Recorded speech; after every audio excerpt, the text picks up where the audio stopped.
Bansos bukan cara pemerintah nyelamatin kita dari kemiskinan. Bansos adalah cara paling murah untuk memastikan kita tetap miskin, lapar, dan gampang buat dikendalikan. Jangan naif, saat rupiah babak belur, ada seorang bapak-bapak yang bilang orang desa tidak pakai dolar. Ini kebohongan publik yang sangat memuakkan menurut gua. Orang desa mungkin tidak pernah memegang fisik mata uang dolar Amerika secara langsung, tapi dengar baik-baik, setiap kali mereka membeli pupuk, tahu, tempe, hingga mie instan, mereka sedang diperas oleh jatuhnya nilai tukar rupiah. Bahkan, bahan baku pupuk itu impor, kedelai itu impor, gandum itu juga impor. Ketika dolar meroket, modal kerja petani hancur, dan harga isi piring nasi di meja makan juga otomatis melonjak. Pemerintah gagal menstabilkan harga bahan pokok. Lalu apa penawaran mereka buat kita? Ya, salah satunya anggaran bansos dinaikkan secara ugal-ugalan sampai setengah kuadriliun rupiah. Kalian dikasih beras 10 kilo dan uang tunai 300 ribu rupiah.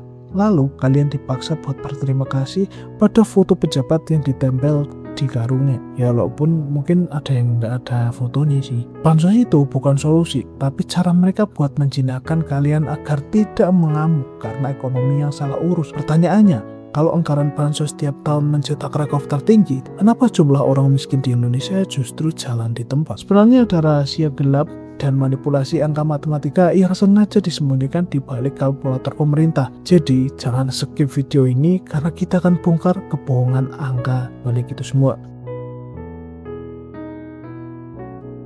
Mari kita buka dari lembaran APBN tahun 2026. Pemerintah sudah mengetok palu untuk mengalokasikan anggaran perlindungan sosial sebesar 508,2 triliun rupiah atau setengah kuadriliun uang rakyat keluar dari kas negara. Angka ini naik hampir 9% dibandingkan tahun lalu dan menjadi rekor tertinggi sepanjang sejarah. Logika sederhana anak SD pun tahu, jika ada program pengentasan kemiskinan yang berhasil, maka seiring dengan berjalannya waktu, jumlah penerima harusnya semakin sedikit. Anggarannya juga harusnya semakin mengecil karena rakyat sudah mandiri. Tapi yang terjadi di Indonesia justru sebalik. Anggaran bansos malah meroket secara ugal-ugalan, tetapi angka kemiskinan resmi yang rilis BPS terbaru justru stagnan di kisaran 8,25%. Masih ada 23,36 juta manusia yang terperangkap di bawah garis kemiskinan. Kenapa grafik uang negara yang keluar berbanding terbalik dengan grafik kesejahteraan rakyat? Jawabannya karena pemerintah sengaja memasang standar kemiskinan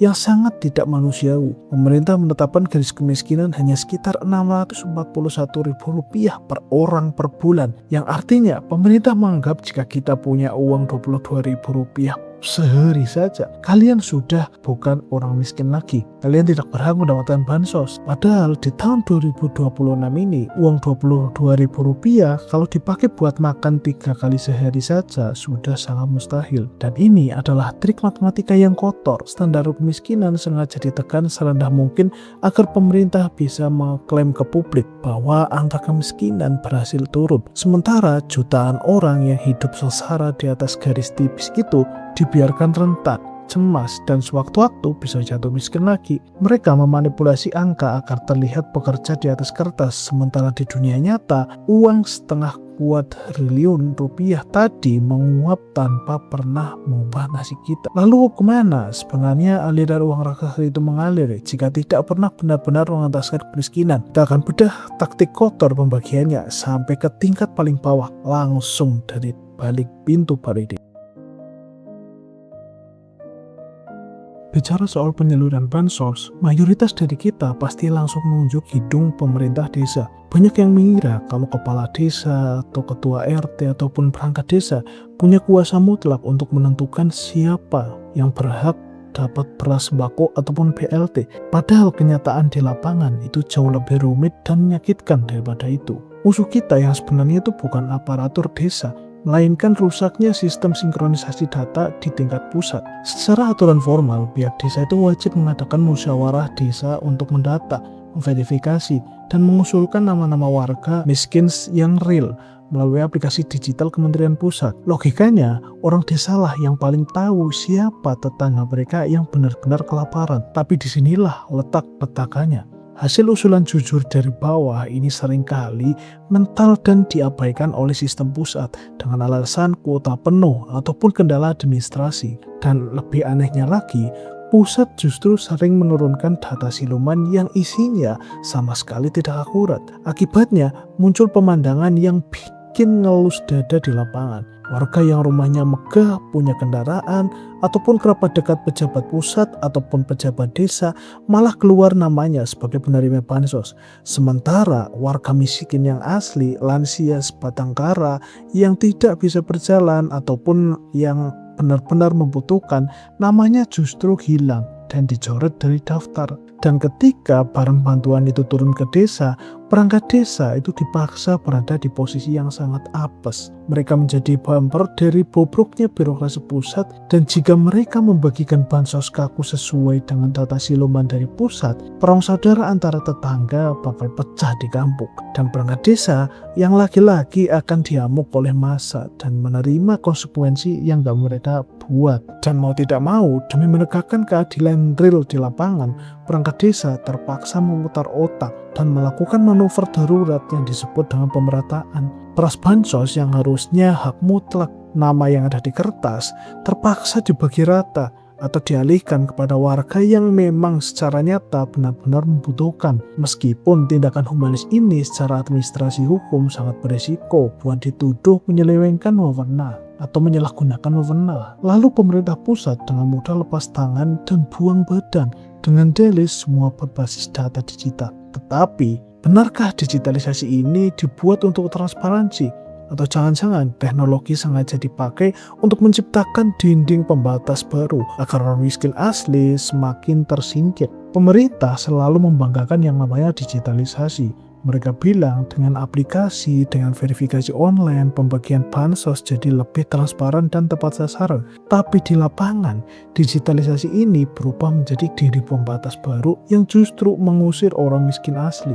Mari kita analogikan sistem digital ini seperti sebuah celengan besi yang dikunci pakai gembok sandi digital atau fingerprint. Pemerintah menaruh uang bansos di dalam celengan tersebut, lalu melemparkannya ke tengah-tengah warga desa. Lalu pemerintah merasa sudah melakukan tugasnya dengan sangat baik karena uangnya aman di dalam celengan. Tetapi mereka lupa bahwa gembok sandi digital itu hanya bisa dibuka oleh orang-orang yang punya smartphone canggih, punya kuota internet, dan paham cara mengoperasikannya juga. Lalu apa yang terjadi? Lansia tunggal yang buta huruf, warga miskin ekstrim di pelosok yang tidak punya gadget, mereka hanya bisa memandang celengan itu dari jauh. Mereka dihukum dan kelaparan hanya karena mereka gagap teknologi. Ujung-ujungnya perangkat desa lagi yang harus repot menjadi joki aplikasi untuk ratusan warganya. Bukan cuma itu, sistem digitalisasi ini dikendalikan oleh algoritma kaku yang kehilangan rasa kemanusiaan. Algoritma pusat bekerja secara otomatis mencocokkan nomor KTP dengan berbagai database. Dan jika nama kalian tidak sengaja terdaftar dalam sistem lain, misalnya nama kalian dipinjam oleh kerabat untuk kredit motor bekas, maka algoritma pusat akan langsung mendeteksi kalian sebagai orang kaya. Dan setelah itu, nama kalian akan otomatis dicoret dari daftar bansos tanpa ada ruang untuk protes ataupun verifikasi manusia. Dan sistem digital ini berubah menjadi birokrasi tanpa wajah yang bebas dari tanggung jawab moral. Jadi jangan terkecoh dengan kata modernisasi. Korupsi bansos ini tidak hilang, dia hanya bermutasi. Kalau dulu korupsi bentuknya adalah menyunat uang tunai di lapangan, sekarang korupsi pindah ke tingkat atas, berubah menjadi proyek pengadaan aplikasi dan infrastruktur IT yang bernilai miliaran rupiah yang tentu saja rawan jadi bacaan vendor. Teknologi kaku ini sengaja dipelihara untuk menjauhkan rakyat dari haknya, dan efek psikologis dari sistem yang sengaja dibuat rumit ini benar-benar mengerikan bagi mentalitas masyarakat di bawah. Disinilah plot twist paling mengerikan dari sistem ini bekerja. Banyak orang yang mengira akar masalah dari bansos yang tidak pernah selesai adalah karena negara kita kekurangan uang ataupun salah urus data saja. Tapi mari kita gunakan sudut pandang yang berbeda. Bagaimana kalau semua kekacauan ini sebenarnya disengaja atau by design? Bagaimana kalau bansos memang tidak pernah didesain untuk menyelesaikan kemiskinan? Secara psikologis, manusia yang berada di dalam mode bertahan hidup atau survival mode bahasa kerennya, yang setiap hari otaknya diperas hanya untuk memikirkan besok makan apa. Orang tersebut tidak akan pernah punya energi untuk memikirkan hal-hal besar. Mereka tidak akan peduli soal korupsi triliunan rupiah, mereka tidak akan peduli soal hukum yang diinjak-injak ataupun masa depan demokrasi. Fokus mereka cuma satu, apakah bansos bulan depan itu cair ataupun tidak. Ini adalah strategi penjinakan massal yang sangat rapi. Pemerintah sengaja memberikan kalian ikan yang bakal habis dalam 3 hari, tetapi menyembunyikan kailnya. Mereka memotong subsidi produksi seperti pupuk langsung untuk petani atau mempersulit akses modal usaha tanpa bunga. Ya walaupun semua itu sudah mulai diperbaiki, tapi semua itu masih ada. Sebab jika kalian diberikan kail, kalian akan mandiri secara ekonomi. Dan dalam ilmu sosiologi, masyarakat yang mandiri dan punya isi dompet yang stabil adalah kelompok yang paling kritis dan paling sulit disuap saat pemilu. Oknum politisi korup tahu betul akan hal itu. Melihara kalian tetap miskin jauh lebih murah dan menguntungkan daripada membiarkan kalian pintar dan mandiri. Efeknya, muncul mentalitas pasrah di akar rumput. Masyarakat tahu ada ketidakadilan di depan mata, mereka tahu ada nepotisme pembagian data di desa, tetapi mereka milih diam dan makfu karena butuh bantuan itu untuk menyambung hidup. Martabat kalian sebagai pemilik sah kedaulatan negara pelan-pelan dikikis, diubah menjadi mentalitas pengemis yang harus selalu berutang budi dan berterima kasih kepada kebaikan penguasa. Lalu apakah kita harus menyerah dengan lingkaran setan ini? Apakah solusinya kita harus ekstrim hapus semua bantuan dan membiarkan warga miskin kelaparan? Jelas tidak. Kita harus realistis melihat kondisi Indonesia saat ini. Apalagi netizen kita sering membanding-bandingkan negara Indonesia dengan negara-negara seperti Swiss ataupun negara-negara yang selalu memberikan kenikmatan kepada rakyatnya. Jelas itu tidak realistis sama sekali. Kalau kita bicara soal solusi, banyak orang yang naif dan langsung bilang, hapus aja bansosnya, alihkan semuanya ke fasilitas umum dan subsidi produktif. Tetapi kita harus benar-benar realistis melihat kondisi Indonesia saat ini. Di negara yang proyek pembangunan jembatan, bahkan proyek pembangunan drainase saja uangnya bisa dikorupsi secara ugal-ugalan, mengalihkan seluruh dana bansos ke fasilitas umum atau proyek fisik hulu justru rawan menjadi ladang rampok baru bagi para tikus berdasi. Ujung-ujungnya proyeknya bakal mangkrak, uangnya habis, dan rakyat miskin malah makin kelaparan. Jadi bansos tetap wajib ada untuk saat ini sebagai jaring pengaman perut rakyat. Namun cara mainnya juga harus diubah total melalui pendekatan transisi 2 jalur yang masuk akal. Jalur pertama, bereskan total tata kelola bansos itu sendiri dari tingkat terbawah. Hapus dualisme data kaku antara pusat dan daerah. Paksa transparansi secara radikal dengan membuka daftar penerima bansos secara telanjang di depan pengumuman fisik, entah itu di balai desa ataupun grup WhatsApp warga.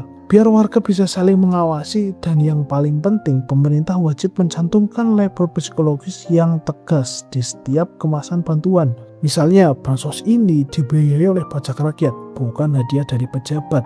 Nah, ini penting buat mutusin ilusi utang budi politik. Jalur kedua, pemerintah harus berani membuktikan kinerja mereka duluan untuk membangun kembali kepercayaan pajak. Caranya bukan lewat proyek megah, tetapi lewat pelayanan publik skala kecil yang langsung memotong biaya hidup harian warga. Namun dari kedua solusi tersebut, yang paling penting adalah memastikan bansos itu tadi tersampaikan dan tersalurkan tepat kepada penerima yang benar-benar berhak menerima. Ketika masyarakat merasakan langsung hidup mereka benar-benar dipermudah oleh fasilitas publik yang dibiayai oleh negara, mereka akan sadar bahwa hak mereka telah terpenuhi. Dengan begitu, daya beli mereka akan naik dan ketergantungan rakyat terhadap bansos akan turun dengan sendirinya secara terhormat karena masyarakat sudah mandiri.